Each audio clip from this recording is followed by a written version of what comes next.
Hi, good morning, good afternoon, everybody. This is Liz from the John Howard Society, and I'm based in Vancouver. Thanks so much for joining us again for our sixth session of the Adapted National Staff Conference, which is now online.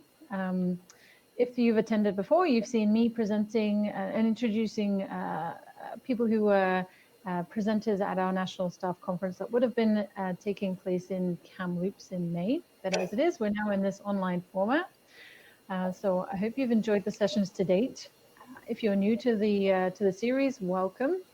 Today we have Clare Gallant and Kristin Simpson from JHS Edmonton, who will be discussing a very successful example of multi-sector collaboration. They're going to provide an overview of the design and implementation of the Domestic Violence Justice Response Project, along with the early findings and anticipated outcomes of the program. As we've done with all of our other sessions, if you have questions during this session, please submit them in the chat function on the right-hand side of the screen, and then Clare and Kristin will aim to respond to them at the end of their presentation. We'll be here for about 60 minutes, so I hope you really enjoy this. And with that, I'll hand over to Clare and Kristin. Thanks very much. Thank you. I'm going to head on to this first, and before we go too much further, some of you may have read the original idea that was presented by myself, and then Kristin returned from her maternity leave in February, and about maybe a month ago, I asked her if she would be willing to help me out. So really, I owe Kristin a huge thank you for joining in with me and helping me out with some of the operational things that I'm not as familiar with the details as she is. Kristin is the manager of the Family Violence Prevention Center that oversees the project. And it is a project right now. I heard Liz said that it's a very successful collaboration. So far, so good, not without its challenges and changes. So we'll get into that as we move along. But I wanted to acknowledge Kristin. She wasn't part of the original RFP that went out. I guess the RFP isn't the right words, but the original application. And so I appreciate Kristin's willingness to take on a big part of this presentation with me. So thanks so much. Edmonton John Howard is probably no different than any of the other John Howards in terms of why we do the work that we do.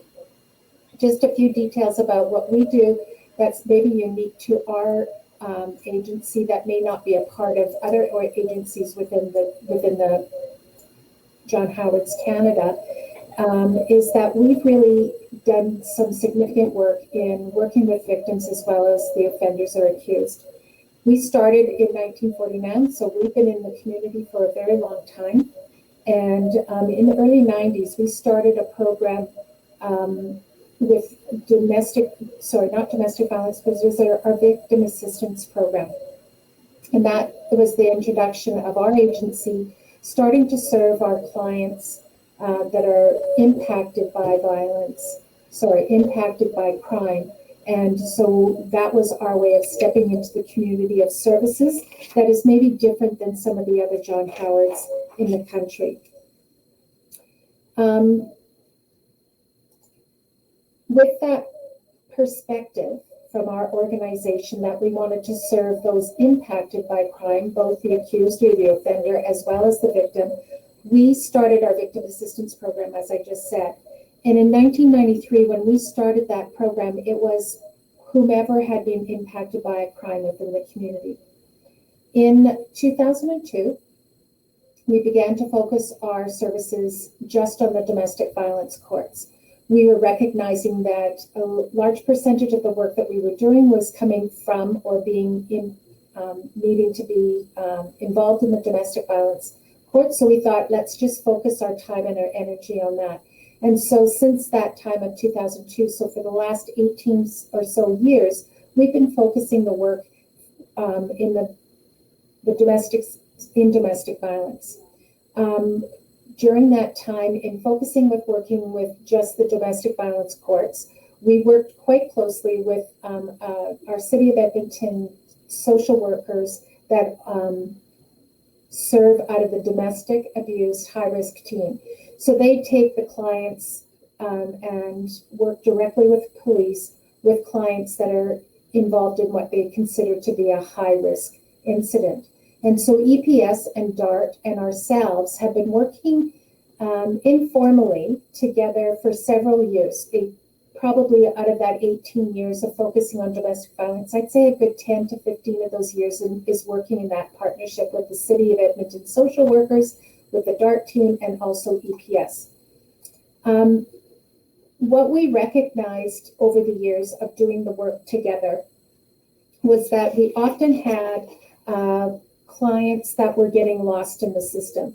DART may have a client that is being served. EPS may have laid charges. Nobody knows what's going on with the victim.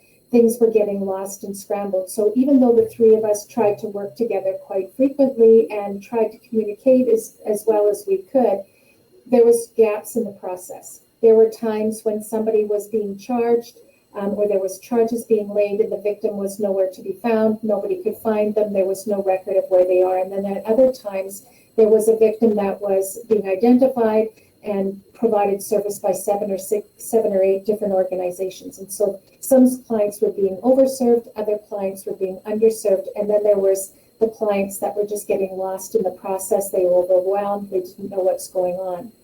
As a result, in 2014, there was a Solicitor General audits on the domestic violence courts in Alberta, not just in Edmonton.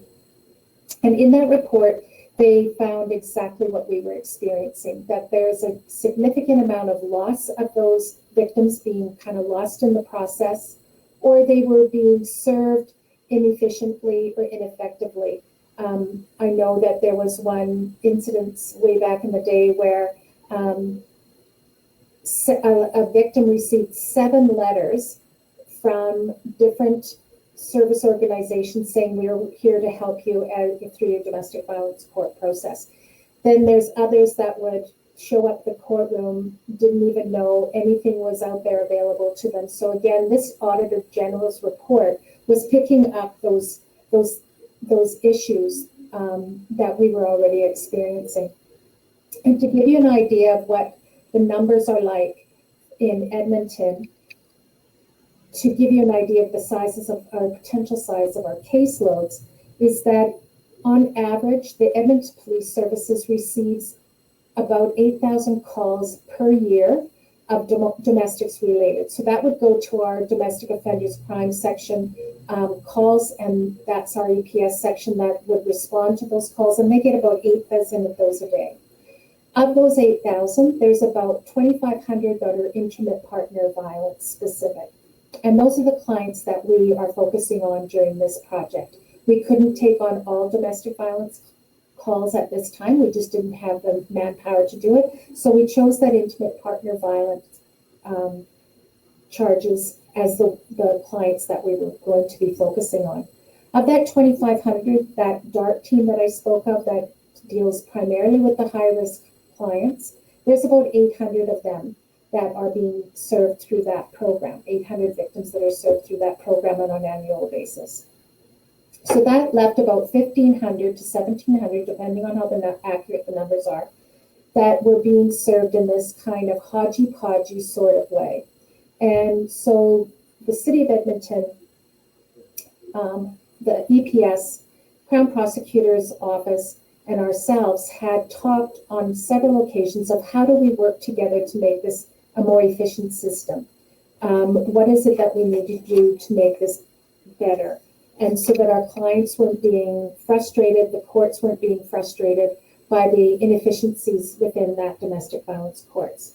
So in 2015, ALLISON DOWNEY-DAMATO, who is the Assistant Chief Crown here in Edmonton, she was offered an opportunity to respond to the 2014 Auditor General's report. And her choice of project was to look at, can there be created within Edmonton a domestic violence court system that was much more efficient? And in her white paper, she describes the circumstance as is written in this slide. I don't think I need to read it out for you. But basically, she's saying in a very precise, accurate way what needs to happen within the domestic violence courts. The things that she focused on was there was a need for collaboration, there was a need for coordination between services. That we recognize we do have a lot of resources within the city, but we weren't talking to each other in an effective way. We weren't being able to communicate with everybody in the same way with the same desired goal.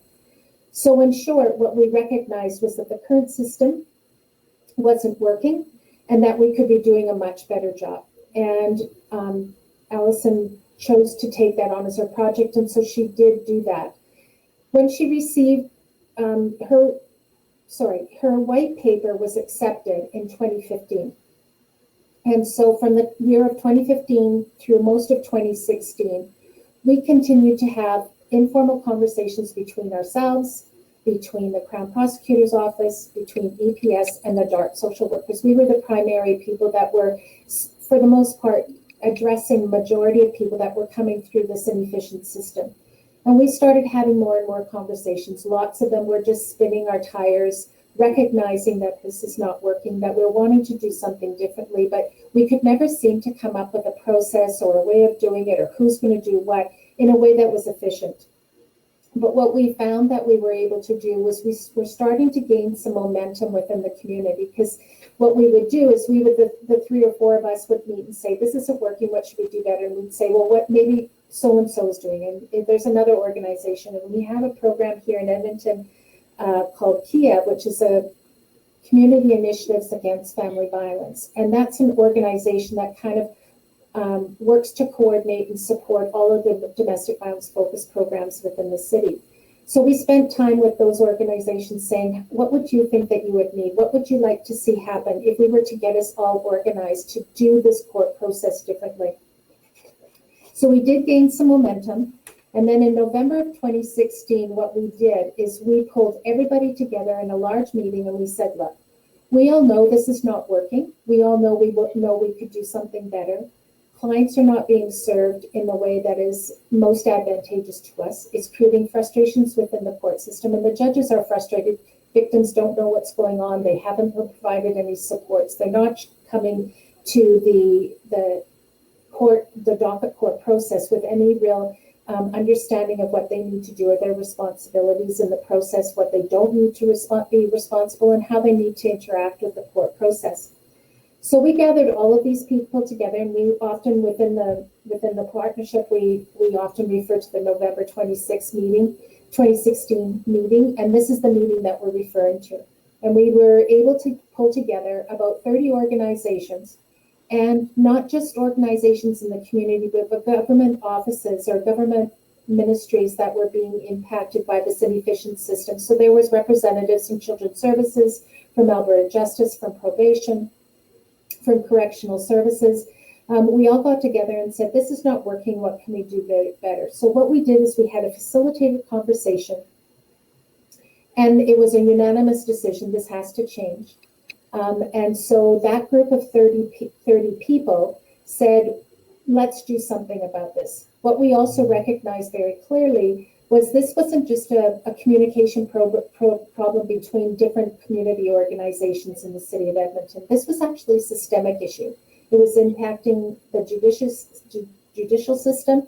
The judges were very frustrated. They were feeling that they weren't able to work efficiently with the victims and provide adequate results for those against those charges, and they were not able to speak clearly to circumstances because a victim wasn't there and their voice wasn't being heard, and they weren't always being considered in the best way possible. So it was a systemic thing that we recognized needed to happen, and those people were in the room and they were saying, yes, we too agree that this needs to change. And so a working group from that large meeting was brought together, and the list of organizations involved in that working group are represented on the screen. We were one of those people. We were not there because we were necessarily the most, we were there because we represented all of the nonprofits. So it wasn't that we were there because we had our victim assistance program. We were there because as a nonprofit, we had some experience in the nonprofit world that other organizations on that advisory committee didn't have.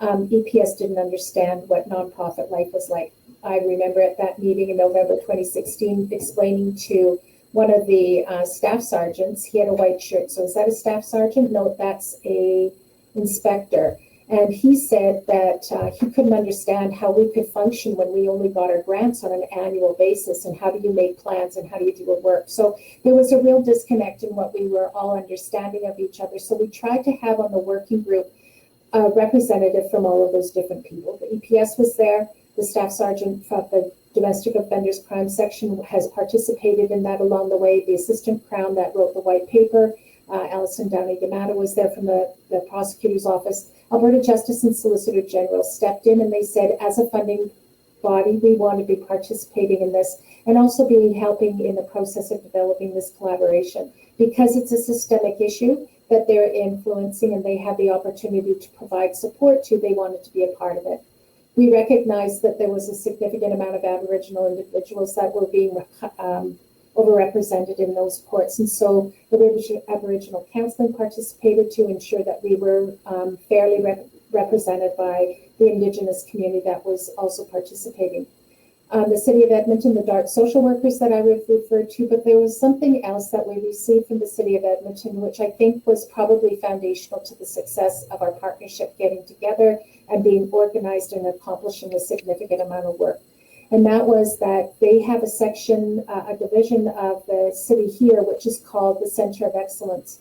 And their primary job is to act as an independent party, primarily and 100%, not primarily, 100% their focus is to support community organizations in developing collaborations and partnerships.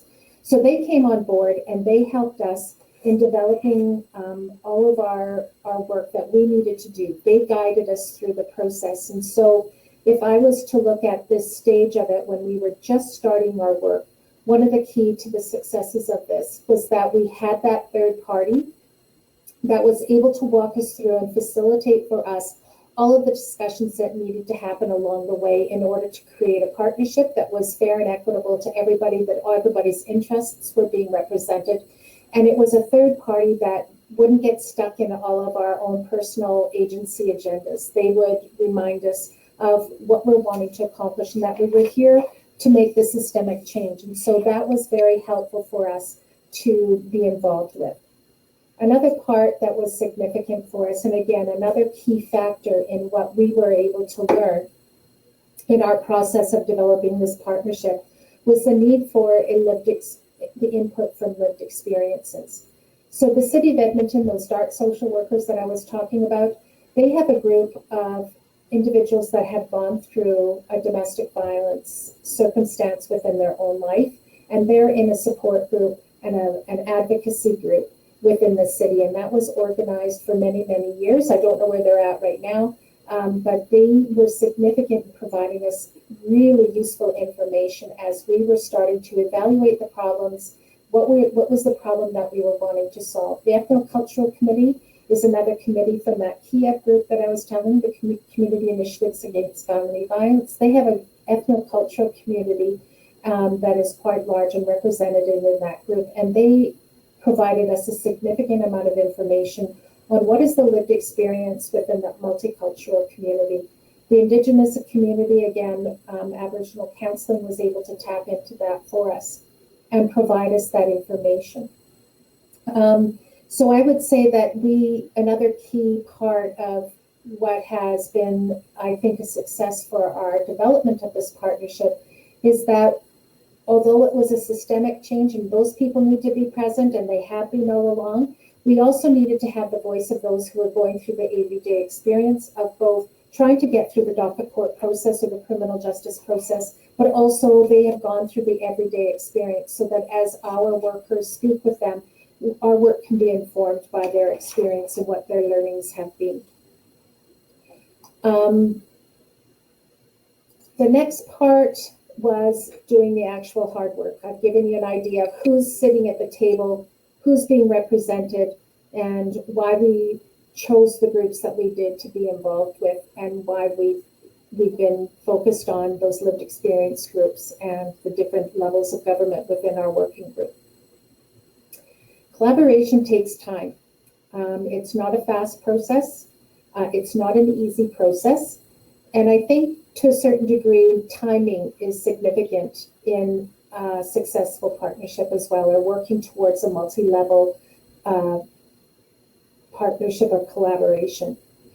We had to, as a nonprofit, in some of those meetings, when we were working with government organizations or government ministries, I didn't understand the bureaucracy. I would make a comparison that what I saw was the government systems and their procedures and their bureaucracies were like a barge. And to turn a barge, it takes a long time, and it's a slow, methodical process of doing the same work often over and over again until that government office is understanding what our bureaucracy, what they are needing to do and how they need to serve us. So they have many steps within their bureaucracy, whereas a nonprofit, I compared us to a tugboat. We could recognize there needed to be a change. So very quickly and swiftly, we could adapt to that. Our bureaucracy was much thinner. I would need to go to one or two other people before I could make a change in how we were doing it. So timing was significant, and not just timing of the entire project, but timing of each individual partner within that process. One of the things that we had to work on was an information sharing agreement with our Edmonton Police Service. Kristin will touch on how that is impacting the project. And that information sharing process with EPS took, we were in halt for probably 3 or 4 months as we waited for that information sharing agreement to go through their legal processes and then eventually be signed off or not be signed off, but by their chief of police. So we waited for a long, long time, and we finally came to an agreement of how we might be able to get information from the charge files to our program so that we can serve the victims that are being impacted in those charge files. That took altogether, from the time of discussion with them going through till it was actually signed, it was probably a 7-month process. So timing is also a circumstance that you have to be patient with, because every department, organization, and then you're working within a government, their bureaucracies and their processes are very different than what my little tugboat could be within our own agency. It was not fast. It was tedious. It was cumbersome. Probably some words in there I shouldn't say publicly about what that experience felt like, but overall, time was an essential part of that process, and being willing to respect and honor other organizations' process was really at times very frustrating for those of us who don't have a similar process and are not familiar with working through a process where there was different steps that needed to be taken on multiple levels. We tried to have the best decision makers in the room at the time whenever we were going through different levels of discussion, but that couldn't always happen. And so whoever was in that room at that time would often have to take work back. So it's not easy for many of the same reasons. It was time consuming for many of the same reasons. But I think what we were able to accomplish through that, taking our time. So from the time that we started our initial conversations in late 2016 and certainly early 2017, it took us a good 16 months to get through all of the processes that we felt that we needed to get through in order to do that, to do the work and get the pilot project together and organized. One of the things that I think was key, and if you're looking at developing a collaboration, I would suggest that it's one of the things that you should do near the front of your process. And when we got together with our group, when I was referring to a timeline of early 2017, when we were actually working through what our common outcome was. What you have to remember is that often within collaborations, you have people that have their own processes that they're coming from, their own perspectives that they're coming from.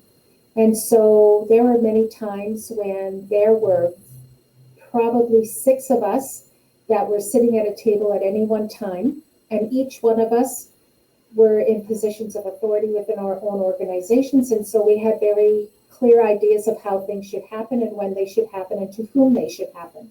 And so you have some pretty strong-willed people making decisions about something that is very disconnected from their everyday work and the everyday things that they're in control of. So by finding a common outcome, what we were able to do is to cut through all of that individual ego, individual process, individual agendas, and come to a common agreement, which was that we wanted to provide support to and advocacy for victims of domestic violence through an integrated, comprehensive service model with shared accountability, which is often hard to do, between the criminal justice system and victim services, which is where we lie. So what we were saying is that we're creating a system change, and this is how we want to do it. But ultimately, what we're there for is to ensure that the victims are being served in the most efficient and effective way possible, with their needs being met and with their voice being heard in that process. Another item that I think, and I'm going through this really quickly because Kristin needs a lot of time to give you some of the evidence of what we're able to accomplish on a day-to-day basis. But a governance structure was really important for us to make sure was clear to everybody involved, and it is an actual form that's part of our partnership agreement, that we agreed to work within this governance structure, how the communication works, who's being informed about what, who's getting, who's providing input, who deserves the output and the feedback through that process. So whatever your government structure looks like, I would recommend that you create an outcome and a structure of how you're going to accomplish that outcome.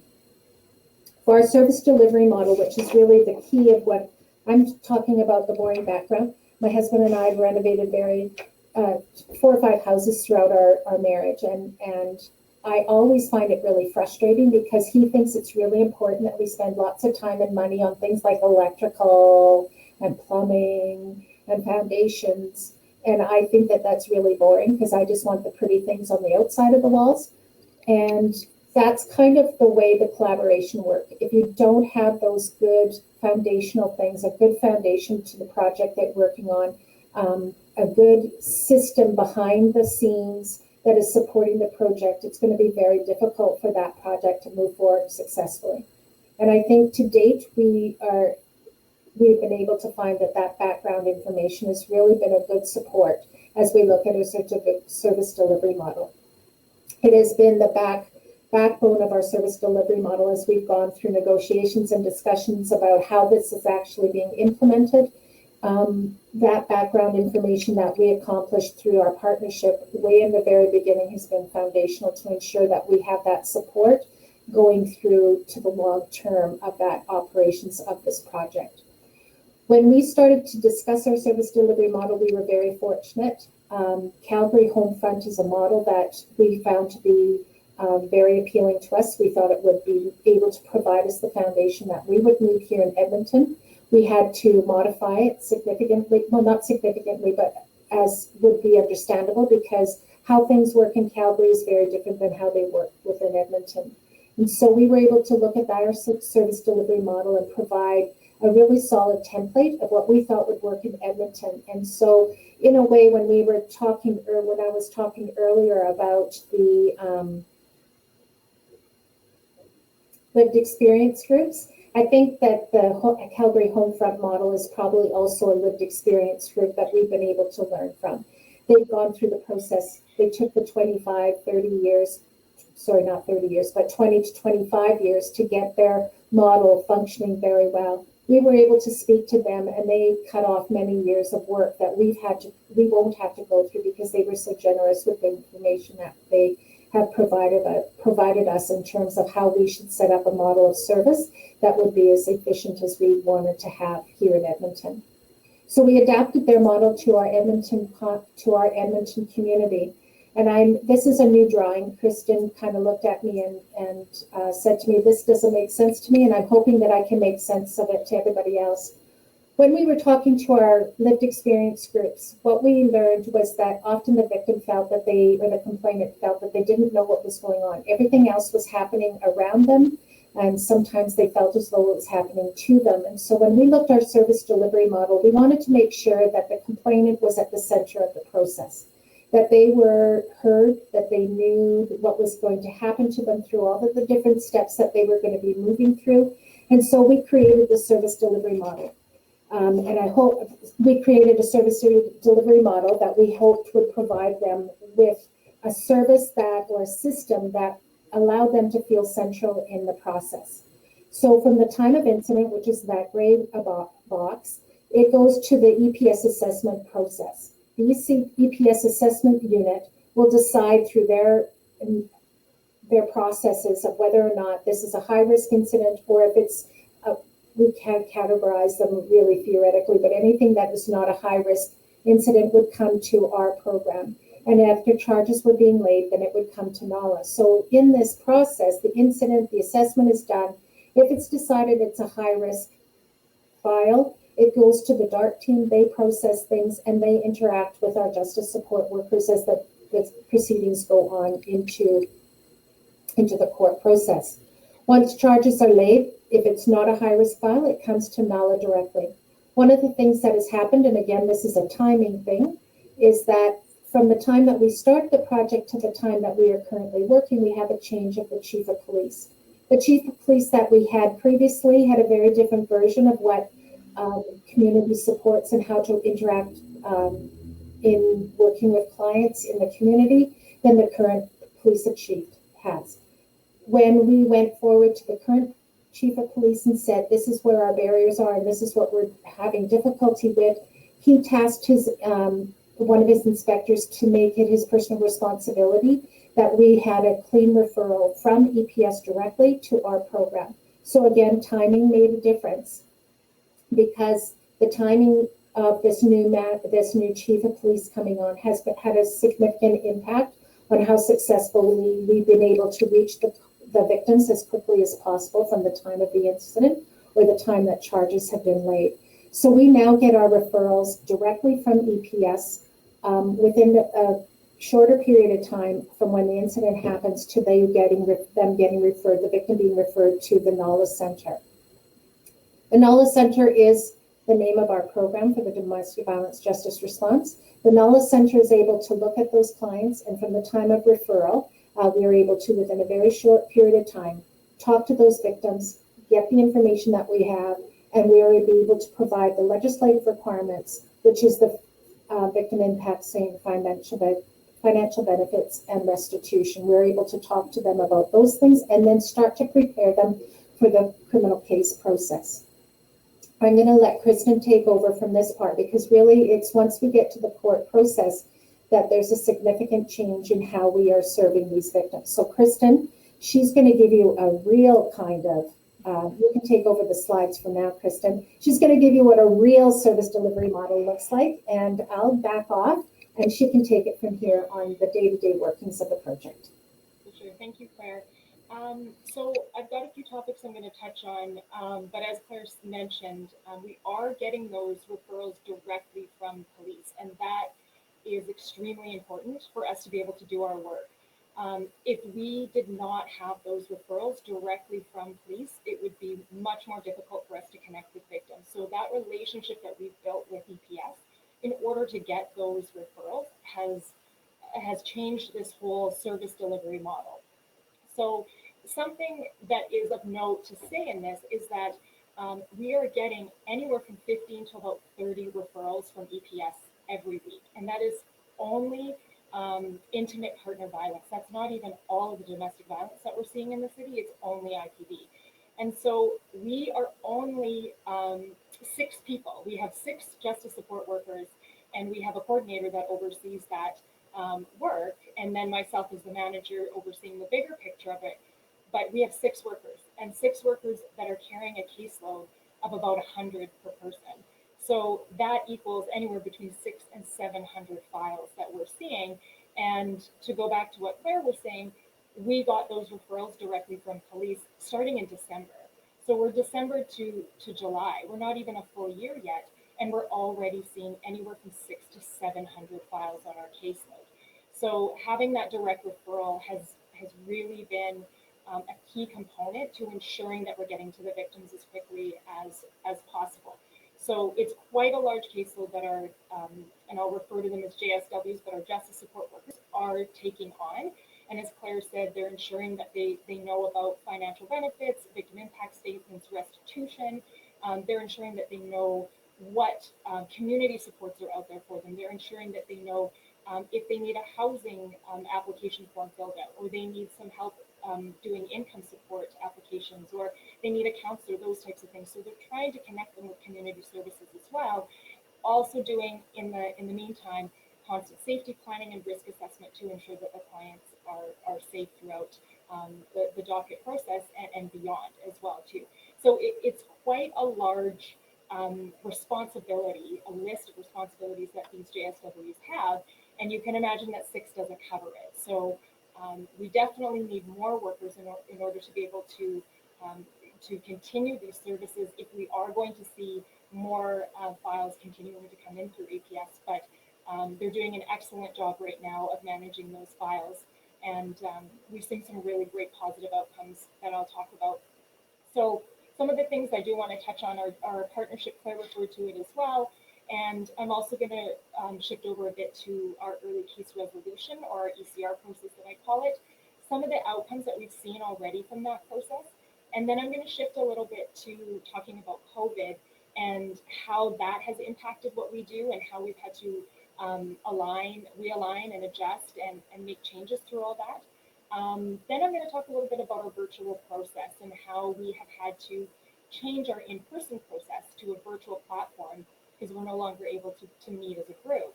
And then I'm just going to end on talking a bit about leadership and partnership and relationship as well, and how that plays into this whole collaborative project that we've created that Claire already spoke about, the difficulties of collaboration and the things that you come up against. And Claire touched on it and saying that, you know, everybody has a different mandate. And that's part of one of the difficulties getting through this. We don't have the same mandates because we're working with different organizations in the city. We all have different mandates. We all have different bosses that we have to report to. And we also have different paychecks. And we also have different responsibilities that we are having to complete even outside of the ECR process too as well, and outside of this partnership. So Claire already referred to the partnerships of who's included with that. So I'm going to talk a little bit about that ECR process and how the partners work. And we've got Edmonton Police. We obviously have the Crown Prosecutors. We have the DART team, so the Domestic Abuse High Risk Response Team. That's part of City of Edmonton. We also have other organizations from Government of Alberta, including probation and children's services that sit at that table as well. Of course, our JSWs from John Howard, and then our CTLA, which is the Criminal Trial Lawyers Association, so our defense lawyers are also at that table. So you can imagine the different mandates that everybody has coming to that ECR table and what that looks like. And what we realized quickly is that we may all have different things going on in the background, but that we had a shared goal. And that goal was to ensure that the victim's voice was heard and it was supported throughout the docket process. And we always wanted to ensure their safety as well. So once we were able to get that common goal, it was a lot easier for us to work together and still ensure that we were meeting all the requirements of what our bosses were wanting and what responsibilities that we had going on behind the scenes. So as Claire said, they have created this wonderful partnership agreement. They put it down on paper, but when you're in the courtroom or you're doing this partnership, it functions very, very differently on a day-to-day operation level. So we had that paper agreement to ensure that we kept our focus. So sometimes we may deviate from that a little bit, but we're always brought back to that foundation. And that's the key component too, as well as Claire was saying, having that foundation, and that's our partnership agreement. So if there's any sort of disagreement or anything that we're not certain, we have that agreement to go back to and to refer to. So our reality was that, yeah, we have this paper agreement, but the reality of implementing that paper agreement is that there was constantly realignment. We had to reassign tasks and responsibilities. Then we had to retrain partners on how we were doing things. Then we had to ensure there was consistency in those practices, because we may have done something one way, but then we changed it 2 weeks later because we realized it wasn't working or there needed to be some adjustments. But we had to have that consistent and regular communication. And if you don't have that and you're not talking to your partners, you're all going to just end up doing what you were doing individually on a daily basis. So everybody has to be open to learning and then changing to ensure that the process is run at optimal performance, because any change that you make it's going to trickle down to all the other partners. So just because, as Claire said, as our little tugboat makes a decision, it no longer just affects us anymore as an agency. It affects all the partners that are sitting around that table and all the partners that are also interacting in our program on a daily basis. So ensuring that everybody is on the same page and is understanding what their role is and how they contribute to the outcomes are essential. So I keep referring to what we call our early case resolution, and this is a key component of this whole project working together with all the partners. So our JSWs, they have their daily tasks within the Knowledge Center and the things that they do day to day, but the partnership really is functioning when you see it in that ECR process. So you can see from the slide all the different people that are included in that. And this process happens 3 days a week. So it's Monday, Wednesday, and Friday in our docket process. And it includes all of the perspectives from all of our partners on a file. And we want to ensure that everybody is heard and all of those perspectives are taken into consideration before we make any decision on a file. So it's really important to have everybody at that table. So as I mentioned, Children's Services, Crown Prosecutor, Probation, Police, our justice workers and our defense lawyers in the community are at that table. So I will talk what it looks like, what it did look like before we moved into a virtual process, and then I'll refer to the virtual process a little bit later. But the way that it was working is that we have a separate room in the courthouse, and we are primarily in our docket courtroom, and I'll refer to 268.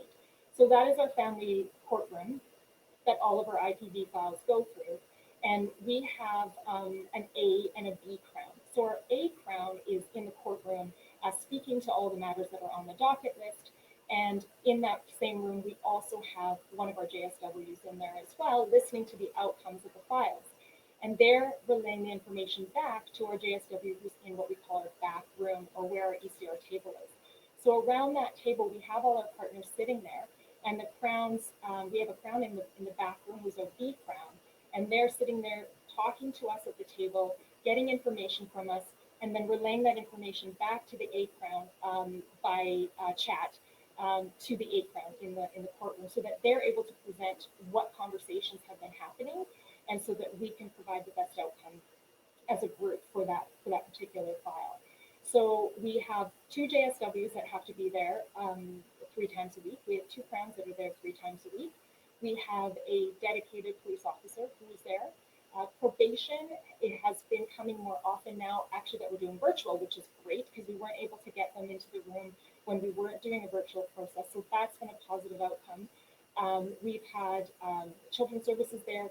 They're only able to come 1 day a week just due to capacity, but we are working to get a dedicated person to come 3 days a week to that process. So it's quite a lot of minds around that table that are coming forward to bring their perspective. So defense is really who drives that conversation, because they're the ones who were coming into the room, and we have a sign-up sheet, and they have to sign up to speak to bail or to change conditions. And so really the defense was driving those conversations as to which files we needed to discuss. And everything is happening in live time. So everybody's speaking and having those conversations in that live time. So JSWs are there to present the voice of the complainant and express any concerns or requests that the complainant may have.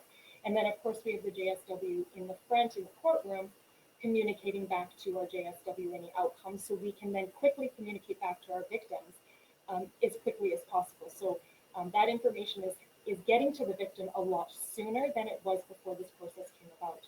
We also had a JSW who was doing walk-ins. So if a complainant, we weren't able to reach a complainant, but sometimes they would come to the courthouse. So a JSW would be there to meet the complainant, talk with them, get what information we needed from them, and then if we needed to speak to that matter, we were able to relay that information back to the table. So we were able to cover all of our bases with our clients to ensure that nobody was missed.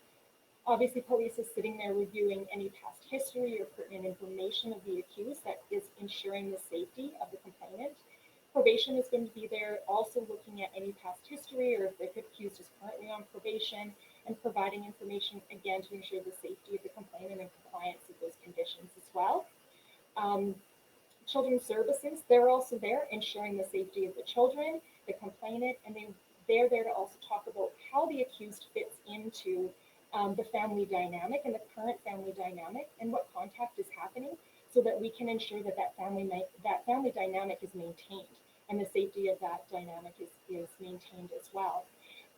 So somebody was asking, I just noticed now, they were saying, is anything given for consent for contact? So what happens is we have an agreement with the EPS to get the files from them. And typically they're letting the complainants know at the scene that somebody from NALA will call them.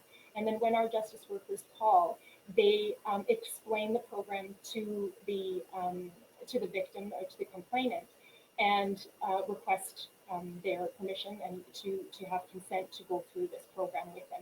So we don't force anybody to go through this program.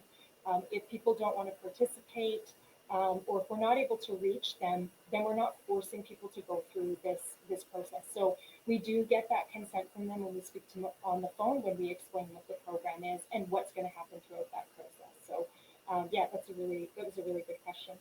And then the other partner that's on there is our Crown Prosecutor, and so they have a really important role and a large role in all of this, because they are speaking to the matter and they're relaying all that information that we're gathering as a group. So they have to put that information together quickly in order to present it into the courtroom in a very quick turnaround is really what it is. Because oftentimes they may not know till 9:15 who they're speaking to bail on. So it's something that has to happen very, very quickly. But again, you'll notice as we're going through this, every decision that is made, we're ensuring the safety of the client, and we're ensuring that their voice is heard throughout that process. And that really is what the essence is of this process. Why we created this is because we weren't hearing the voices of the victim soon enough. Sometimes it was coming too late. So everything we're doing is to ensure an appropriate outcome is made for that victim, that they're part of that process, and that it's safe, and we're ensuring their safety as well. So some of the outcomes that we've started to see, now these mostly are anecdotal because we're just doing our first evaluation that's going to be coming this summer, and so we're really excited to see what numbers we're going to be seeing and what outcomes that we've accomplished. But some of the things we're seeing, the increases that are happening are obviously creating some decreases, which are great. So we're seeing this more efficiency happening in our docket court system. So that means that fewer cases have been setting for trial, which then feeds into the stress on the court system as well, decreasing. So what can happen is some of these matters can be resolved at the docket process. We don't have to then wait for trial for these to be dealt with. We can just deal with them at that docket process because we're getting information from the victim. Oftentimes, it's those low complexity files that we're dealing with at the docket system, and then our more complex files are going to be set for trial. And that's really what we want, is we want to be able to deal with those low complexity matters in the docket system so that we can free up the time of everybody in order to set the cases that are for the more complicated things. But there's a lot of matters that can be resolved in the docket process, and by getting that victim's voice, we're able to move that process quicker, and the victim isn't waiting 6 months for a trial in order to have their voice heard in that process. So also the judges' support has been a huge component of this. The judges have been very supportive. They're the ones who wanted us to get it started. They're the ones who sort of lit the match on this and said, hey, let's go. And we started going in December. And so because of that stress on the court system is coming down, their support is going up for this because they're seeing the positive outcomes happening in that court system. So what it means is we're freeing up clerks, we're freeing up courtrooms, we're freeing up judges. Crowns are able to fill their time with other matters as our defense. So this is really helping all partners all around by decreasing that stress on the court system. The victim's voice is also increasing, as I've mentioned, because in the past, we typically had waited until trial to talk to the victim and know what the victim's wishes and recommendations were. We were waiting too long to get their input. So now that we've shifted the process to dealing with it at docket, we're able to hear that victim's voice a lot sooner, and we're able to hear what is happening right now, very shortly after the incident has happened, rather than 6 to 8 months after the incident has happened. So that victim confusion is also decreasing because we're able to engage them in the process much sooner than if we're waiting 6 to 8 months for a trial to happen. So we've seen that victims have appreciated getting involved right at the beginning, because some of them, they also want to resolve this at the docket. They don't want these things to go to trial. So we're able to support them through that request and how we can make that happen with the partners around the table. And then that shared information, as Claire was saying, getting that information from EPS, the information separately, yes, it is very important, but when you put all that information together, what that creates is it creates change in the courtrooms. It creates an impact in the courtroom. It ensures that clients are able to move forward quicker from the incident, and that victims are able to have that voice right away, and where they're able to be heard because we are sharing that information. And oftentimes the information would still come out, and typically it would come out at trial, but what we're doing is we're sharing that as a group together, and we're getting that information out together. And like I said, it's just creating such an impact when we bring all these great minds together and to get that information out. I'm just going to quickly look at the questions because I saw that two popped up. And it says, does this program continue to support the victim after docket court and pre-post trial? This program doesn't specifically because of the capacity of it. Because we're seeing 30 files, up to 30 files a week, we've got a caseload of 100 individuals, we're not able to do that. However, I have 4 other programs that I oversee that do support the victims. So we have that ability to create those wraparound services for those individuals. Now, it is something that Homefront is able to do, but they also have double the court support workers and the justice workers that we do. So we are fortunate that we have a court support program that specifically handles court preparation and court accompaniment, and helping them through that court side of it. And if they want us to maintain contact, then we're able to do that in another program. We're able to get a referral over to that other program. So to have the ability to follow through that client after docket court, and if there's a peace bond or something, or to the end of that peace bond, that is something you need to take into consideration if this is something you're interested in. It's a lot of work to be able to do that. And when your workers are sitting at 100 files per person, you need to ensure that they're able to provide that proper support to each victim, and that people aren't getting lost in that process, because it is a lot of work that has to be done, especially when you're needing to call each client prior to each docket appearance to get their recommendations for that docket appearance.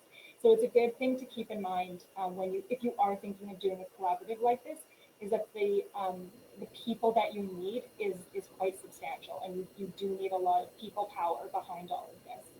Kristin, I just want to, sorry, I'm going to just interject here. Kristin does oversee the other programs where we do a lot of our referrals, but we also, if you go back to that governance slide, you'll see how we have people that are involved in the community that we interact with that governance group. So there's other organizations that we frequently refer to in the community because our programs don't have the expertise, or we don't have the capacity to be able to do that. So there's several other organizations within the community that we refer to on a regular basis as well. So it isn't just an in-house kind of referral process. That's the big part of the community where we've really needed to rely on the community buy-in to also support our clients. And somebody asked if there's criteria. There is criteria. It just has to be an intimate partner violence charge. So it just has to be between 2 intimate partners that there's been violence. As Claire said, we don't take all the DV files, again, because of the capacity and the amount of files that you would get. We're hopeful that in the future we're going to be able to expand to be able to do that, but we started with IPV right now. A person can come through our program as many times as they would like.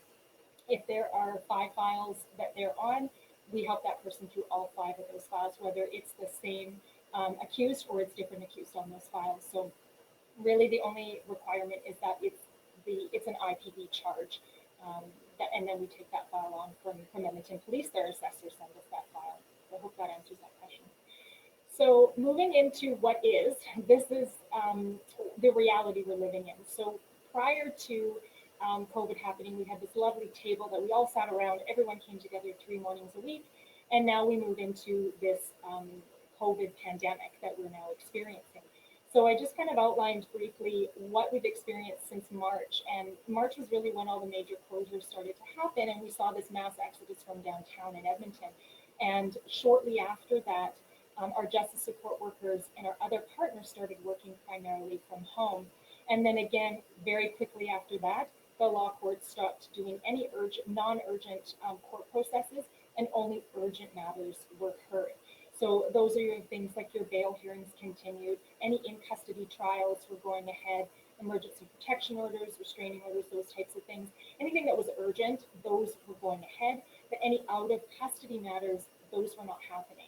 So you can imagine the backlog that we have right now that we're now trying to catch up to when all of those out-of-custody matters were put on pause for the time being. And what ended up happening to those matters is they were all adjourned 10 weeks. So from March 23rd until May 25th, every matter that appeared in our 268 docket was adjourned for 10 weeks. So again, you can now start to see what backlog is starting to happen and what we're catching up to right now. And then from March to May, we started having COVID protocols put in place. Everybody started to create COVID protocols. And this was really important for us to stay connected with our partners, because everybody's protocols were changing and everybody's requirements were different. So we had to make sure we were informing each other. The courthouse was consistently changing as well to just adapt to this, because nobody had experienced this before. And our courtroom actually, what they called, collapsed with another one. So to limit resources that they were using, we were now in a courtroom with the mental health diversion program. So you can imagine collapsing docket rooms that already have a full docket list, and how that lengthened the docket day for our crowns and for our partners and everybody. It did change things quite a bit. So then what happened was all of docket was then moved to WebEx, into a virtual platform, and the Crown prosecutors were logging in from their boardrooms to do docket and to oversee docket. And that's still running today. They haven't changed that process yet. So then in June, we got word that the mental health program was going to be removed from our 268 courtroom in July. And so prior to that, we hadn't been logging into the docket system or into the docket courtroom through WebEx because the docket days were so long. So we had to navigate with another worker. We had to navigate with the clerk's assistant in order to get information to get it back to the client as quickly as possible. But we definitely had a bit of a shift there when we weren't actually physically in the docket room, and we realized just how important it is to be physically in that docket room or part of that docket process. So in June, we started attending docket again. And we then, from that point, decided that we were going to do virtual ECR process, and I'll talk a bit more about that. But then as of July 6th, court resumed again, and there was no presumptive adjournment. So what had happened was back in May, when those 10 weeks started to come up, the courts decided they would only adjourn for 6 weeks. So now we're into that 6-week adjournment that's happening, and we're starting to see those first files that were adjourned for 6 weeks. So during all of this, our staff were sent home to work. And one of the beauties of this program is that everything is online. You use Join, your database is online, you call your clients. So our work was unaffected. The only thing that really created a bit more work for us, or maybe I should say a lot more work, was that ECR process, because all of that had to move to email, and we had to constantly be phoning and emailing partners and getting information to ensure that we were still providing all the perspectives and all the information we needed for docket court. So that part of it became quite a large piece during COVID. And we quickly realized that being in the room with each other, or somehow being connected with each other, was extremely, extremely important. But I will say, I was very, very impressed with how our partners and how our JSWs were able to just continue on with the work, and it seemed to not faze them. They just did an excellent job through all of this. And there's been no client care compromised through all of this. So that was extremely positive for us to see that even a pandemic couldn't stop this project for us, and we were really, really proud of what our staff were doing. So as I mentioned, we moved to a virtual process, and so this was initiated by ALLISON DOWNEY-DAMATO, who runs the Family Protection Unit, the Crown prosecutor who oversees that unit, and our 268 courtroom.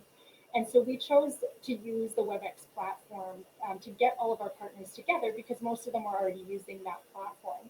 And we just felt it was so much easier to use something that we had already been using. So we realized quickly that outside of defense, everybody else was a regular person in that meeting. So what we had to create was really great communication with our rep from CTLA and ensuring that she knew what was happening in that process, keeping her included. And again, it goes back to that communication piece so that all of the defense lawyers that we work with understood how to get into that meeting and how to contribute to that meeting. So we've been very fortunate to have an excellent CTL rep that is so supportive of this ECR process and is borderline demanding that all the defense lawyers be involved in this process. And it is, like I said, you have to have those partners that are really driving this process and believe in this process.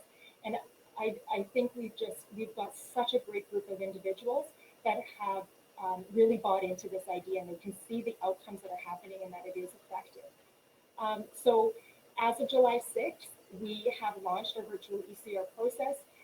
It's been going very, very well. Obviously, everybody is adjusting to the new platform, but we definitely have seen such a positive outcome from everybody just being able to see each other again and be able to talk through those files and have a little bit of that process back again now that we are in a new environment that we're working in. So we didn't want to lose that process because it is a key component to this working and making sure that complainant is properly represented in the courtroom.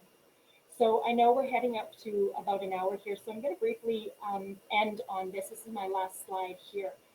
And then if people have questions, you're welcome to type them into the chat box and we can answer them. But as I was going through this presentation, it dawned on me that it's very important that leadership is on board with all of this. And you can hear both Claire and I saying our partners in this, everybody's supportive, everybody's coming to the table, everybody wants to do this.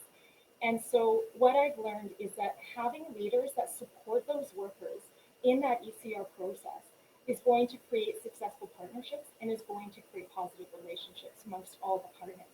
If you have a leader that's not focused on the outcomes as a group and how that's going to function for the complainant because all these people are coming together, you are not going to have a successful partnership and you won't have positive relationships. So as a leader, and this is what I've learned in my position, is I have to show up for these people and I have to ensure that I am listening to what's going on and responding to what's going on. And if I need to talk to the working group or I need to bring in bigger partners, that we have those conversations. Because I may not be maybe doing the frontline work, but I'm responsible for the outcomes of that frontline work. So I can't just set this up and walk away. It doesn't work that way. You have to be involved and you have to be supporting people. So the partnership can't work if you're only focused on your own role and not on how it affects others. And once you focus on how it affects others, you are going to see positive outcomes when you all start to look at that common goal of what is best for that complainant. How do we maintain that complainant safety and ensuring their voice is heard? So you'll see a lot more positive relationships and outcomes happen when you start connecting with each other and you start focusing on each other and what we bring to the table as a group. So you have to hold each other accountable, and Claire also mentioned that as well. But as I said, you have to show up in this as a leader and you have to understand the contributions to the end result. This is not a setup and walk away. If anybody was thinking that we have a 10-step plan for this to work, we don't. You have to commit to this long term and know that this is a long-term commitment. It is not a short-term thing that's going to happen. Communication had to substantially increase through COVID. We had no longer the ability to be in that physical room together. So we had to engage in conversation in another way. And we did do that. We were able to connect with each other. But again, because we already had the positive relationships that had been established to begin with, we had to be open to adapt to changes. I've never been through a pandemic like this before. So the changes that we had to adapt to on a regular basis, even before COVID was happening, we had changes that were going on. people needed to be open to those changes, and you have to communicate and make people aware that what you see is not necessarily what's going to happen in 6 to 8 months. We may need to adjust our processes along the way to ensure that we're serving our clients properly. Having partners support each other through those changes is also key to this as well. So saying to another partner, we have to make this change because this other thing is happening, and I know it's going to affect you this way. Can you help me ensure that this is going to happen in the best way possible for you? And just talking to each other about those changes. Because I may make a change for my team that affects police, but if I don't talk to the police about it, they're going to be affected and then come back to me and say, I don't understand why you're doing this. So we have to talk through those changes before we make big decisions. So ensuring that we're not working in silos, making sure that we are working as a team. And as I said before, our information is very valid outside of the partnership. Everything we bring to the table is important information, but when you bring it all together, that's when you're going to see change. So we want to ensure that we're not moving back into those silos, especially being in this virtual norm now, in this virtual environment. It's so easy to slip into a silo again. We have to be very much in that team environment. So environment versus partnership is something that also came to me throughout this. So because we had that strong partnership and everyone was supportive of not only the process, but of each other, we achieved exactly the same level of success when we were physically in the room. So it shouldn't matter the environment that you are conducting this work in, but rather it's the people that are contributing to that process is what's going to ensure success. So it doesn't matter if we do this in a courtroom, if we do it in a boardroom, or if we do it from home. The process itself is successful because the partners believe in the actual process itself and they want to see it go forward. And having those client-led decisions and ensuring that we're always focusing on what is best for the client and what ensures their safety. And are we as a group making a decision for ourselves, or are we making it as a decision to support our clients? So those are some of the things that I've learned throughout this process and implementing this project as well. But really, as I said, the success is coming from top down, and you have to ensure that you have strong leaders that are willing to watch and see what's happening and ensure that people are supported. When we did our grant application, there was not a section that said, how will you manage this project through a pandemic? Nobody asked me that when we created that grant application. So this is a completely new process for me. And so having those strong partners who I can call up and say, what do we do? And they'll have a conversation with me has completely changed this whole process. So I'll end it on that note. I know there's a couple of questions here and we're a little bit over time, so I'll pause it there.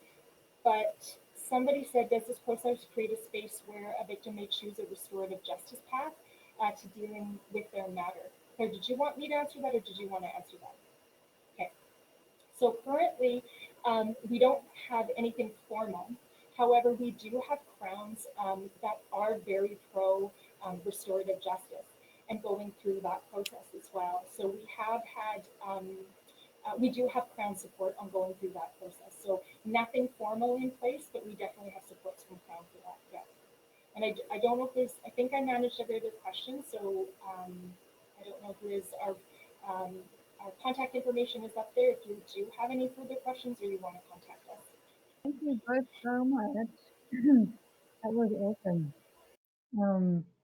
Yeah, I think Claire, you were being a little modest when you when you said, "Is this a successful example of multi-sector collaboration?" Because it's so amazing to see John Howard playing such an integral role in bringing so many agencies together and finding a collective solution. So, hats off to you guys. This is amazing work. And so many questions that have come through that have been so pertinent and relevant. Thank you. It makes me very pleased to see those kind of questions come through, because it speaks to the purpose of us moving the in-person staff conference to this setting, whereby we can talk about the best practices that are happening across the country. We can share these practices with one another. And some of the questions coming by are right off like, how do I figure this out in my community? And it seems that Kristin and Claire would certainly be willing to speak to that more if that was relevant. I think we may have some more questions. Oh, no, Diane says very inspirational. Thank you. Yes, and there's an absence on this kind of format where we can't give a round of applause, but I'd love to to the team here. So thanks so much. So those who are attending, if kind of listening to a session like this is sparking some ideas for you, or you have some requests for presentations on certain topics, please get in touch with us. You can reach us on our website. Just send us an email, or if you have a program that you think has some best practices that would be worth sharing with other John Howard societies and our partners, please let us know. And next week we have Doria Ramanula presenting on the People Employment Service in Kelowna. People employs individuals with lived experience to deliver community services. So I think she's going to have a very exciting presentation for everybody. We've also added, in the last week, we've added another session to the end of July. That's on a new type of programming in Whitehorse that John Howard Society is delivering. So, okay, we've got another question from Zainab who's saying, how do we access the slides? For anyone who's not sure, you can access the whole presentation on the John Howard Society of BC's website. So please head over there and you can see the whole thing there. And you've got Kristin and Claire's contact information here. Claire or Kristin, did you want to add anything to the end of your presentation?